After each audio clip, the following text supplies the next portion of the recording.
sharing the workload, they'd have had a greater chance, a huge chance of bringing this man back. That they were, unbeknown to me, or probably unbeknown to them when they look it after, thinking, I want to go solo to try and bridge across to Tadej Pogacar. But no one is going to be able to do that. They needed that strength in numbers, but they refused to work together to be able to do it.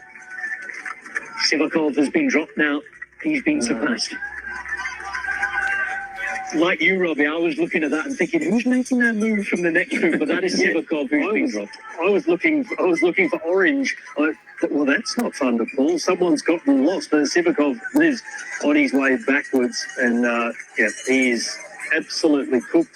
But it's a credit to him. He was in that group. Then he went with Tadej Pogacar and did his work. And then going back to what Adam was talking about earlier, when you're in Sivakov's position, especially when you know within yourself, I haven't got much left in me. I've got my trade team leader with me. I'm going to do whatever's left in the tank. I'm going to offer it up.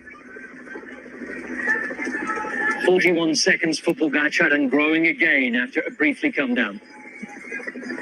On the second bot, the climb to Vitikon. This now is Sivakov, who was with his trade teammate Pogacar for a while. He's just now been passed by defending champion Van der Poel.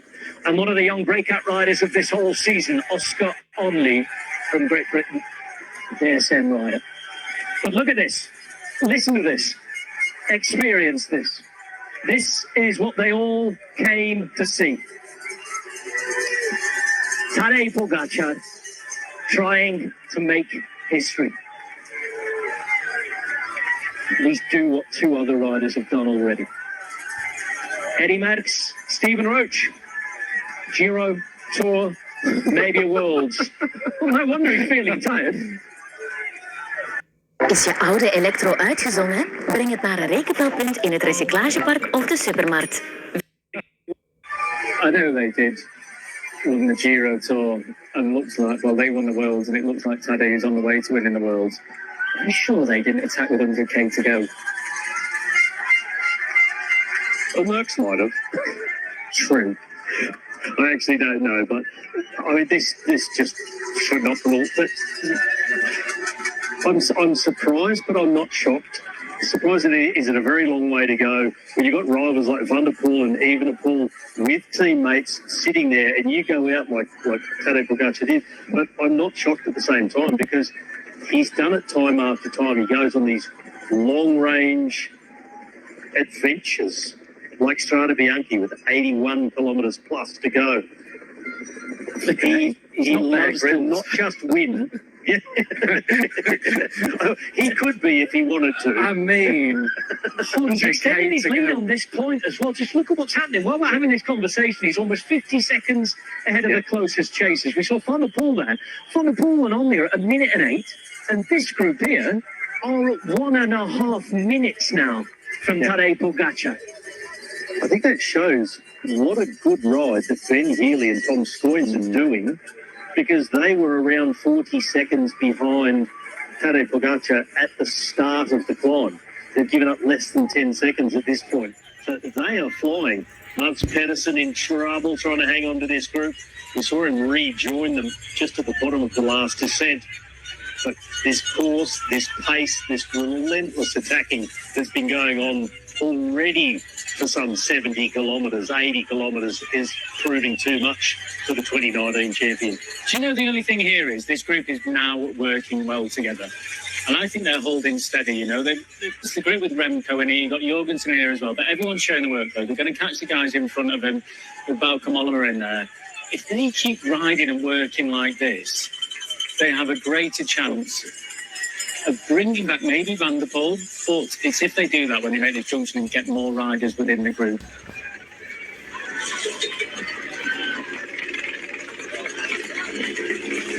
Just over 1.5 laps remain in this 91st edition of the World Road Race Championships. As it stands, a nation who's never won it before is going to have its first winner, and not just any winner. That winner would be one of the greatest of all time. Perhaps he's on track to own that. Tadej Pogacar, who already has, by the way, 22 race wins this 2024 season.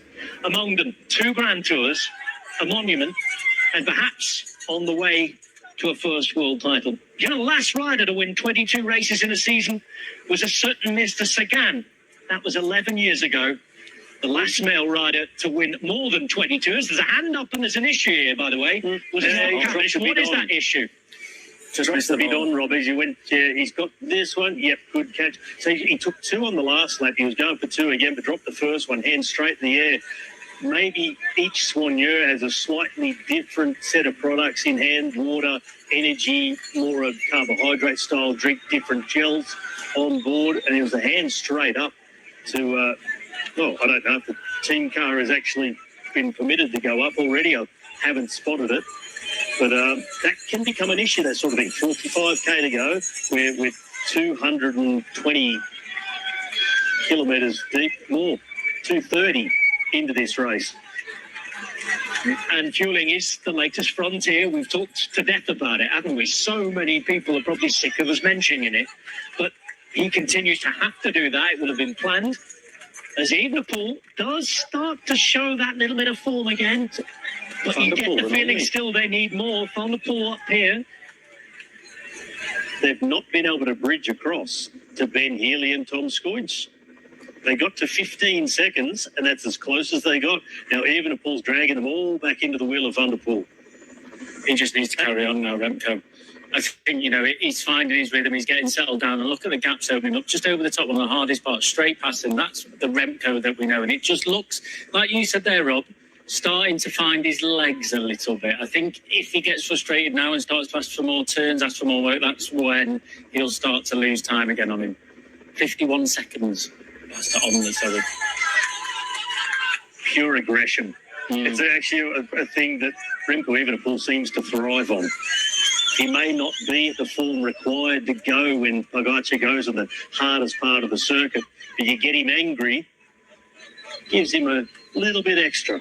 I am so shocked about the big mistake of being sat that far back onto that climb. I don't know, let's call a spade a spade. He was too far back.